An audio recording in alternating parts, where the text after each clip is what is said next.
السلام علیکم ناظرین، میں ہوں حذیفہ بیرام اور آپ لوگ دیکھ رہے ہیں CID نیوز۔ ناظرین، اس وقت میرے ساتھ موجود ہیں ظہیر احمد اور ان کے ساتھ ان کی چھوٹی بہن جن کی عمر محض 7 سے 8 سال ہوگی۔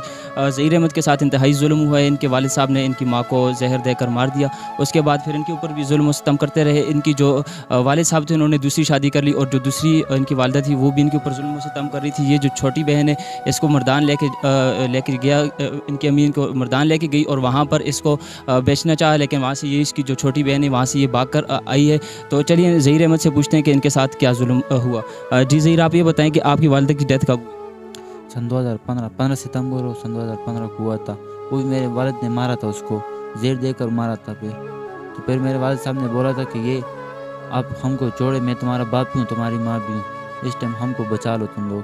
تو ہم نے اس ٹائم اس کو بچا لیا۔ پھر بعد میں جب اس نے دوسری شادی کی تو اس کا رویہ چینج ہو گیا۔ اس کے آپ کے والد صاحب کے اوپر جب کیس ہوا تو پھر آپ نے کیس واپس لے لیا تھا؟ نہیں، کیس اس ٹائم پہلے لگا، ہم نے نہیں کیا تھا۔ اس وقت ناظرین آپ دیکھ سکتے ہیں، انہوں نے اس وقت اپنے باپ کا خیال رکھتے ہوئے انہوں نے کیس نہیں کیا اپنے باپ کے اوپر، لیکن اس کے باپ نے دوسری شادی کر لی اور اپنا رویہ چینج کر دیا۔ اس کے بعد ان کے اوپر ظلم و ستم کرتے رہے۔ آپ یہ بتائیں کہ آپ کہاں پر رہتے ہیں؟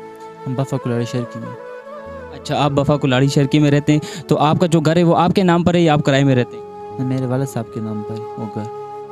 تو آپ کو گھر میں کوئی مسئلہ آ رہی ہے یا نہیں آ رہا؟ مسئلہ یہ آ رہا ہے کہ یہ لوگ جو ہم کو جان کی دھمکیاں دے رہے ہیں، کبھی چاچا دے رہا ہے، چاچے کا نام حمید خان ہے، وہ مجھے بھی مارنے کی کوشش کر رہے ہے، یہ چھوٹی بہن کو بھی مارنے کی، کیونکہ وہ گھر کے اوپر خود قبضہ کرنا چاہتا ہے۔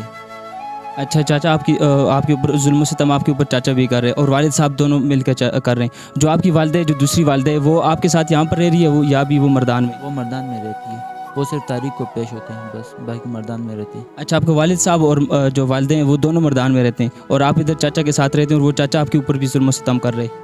نہیں، ہم اپنے گھر میں رہتے ہیں، چاچا الگ گھر میں رہتے ہیں، لیکن پھر بھی وہ ہم کو دھمکیاں شمکیاں دے رہا ہے کہ ہمیں یہ کروں گا، تم کو ماروں گا، یہ کروں گا۔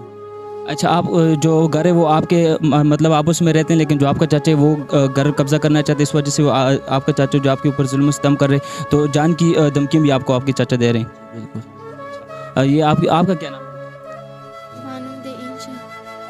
یہ آپ دیکھ سکتے ہیں، یہ اردو نہیں بول سکتی، ان سے پشتو میں ہم انٹرویو کرتے ہیں کہ یہ کیا کہتی ہے۔ ستانو میں انشاء جی او تدلته ستا پلار در باندې ظلم و ستم کړی دی او مور چې کومه دی دا هغه مردان ته بوتې وي، نو هلته چې ته بوتلې تا ته څه وي چې مردان ته دې ولې بوځو؟ هلته ماته یې تاله ستا پلار خرڅي، تاله خرڅو، بیا ما هلته کې ووالو، بیا ما کور نه وکړل، زه راغلم دلته یوازې یم. هلته به تاله شي سره ول؟ دغه شان څپېړې به وشلېږي. ته هلته نه بیا څنګه وتښتېدې او نور در څومره څوک راغی که یوازې وتښتېدې هلته نه؟ زه هلته نه یوازې راغلی وم. ها صحیح ده۔ تو آپ یہ بتائیں کہ آپ کے اور بھی بہن بھائی ہیں یا صرف یہ ایک ہی بہن ہے؟ جی میرے 3 بہنیں تھے، ایک میرے بھائی، ایک نہیں۔ جو باقی آپ کی 2 بہنیں وہ کہاں پر ہیں؟ وہ شادی شدہ ہیں، وہ ایک عیدگاہ میں، ایک مردان وہ اچکن میں۔ اچھا، وہ آپ کے گھر میں آتے ہیں، ان کے ساتھ آپ کا تعلق ہے یا نہیں ہے؟ ہوتا ہے لیکن گھر میں نہیں آتے۔ جی ناظرین، آپ دیکھ سکتے ہیں کہ یہ ان کے ساتھ انتہائی ظلم و ستم ہوئے۔ تو میرا DPO اور DC ایسی اور حکومت وقت اور ہمارے ضلعی حکومت سے بھی گزارش ہے کہ ان کو انصاف دیا جائے اور اس کے اوپر جلد از جلد اس کے اوپر نوٹس لیا جائے۔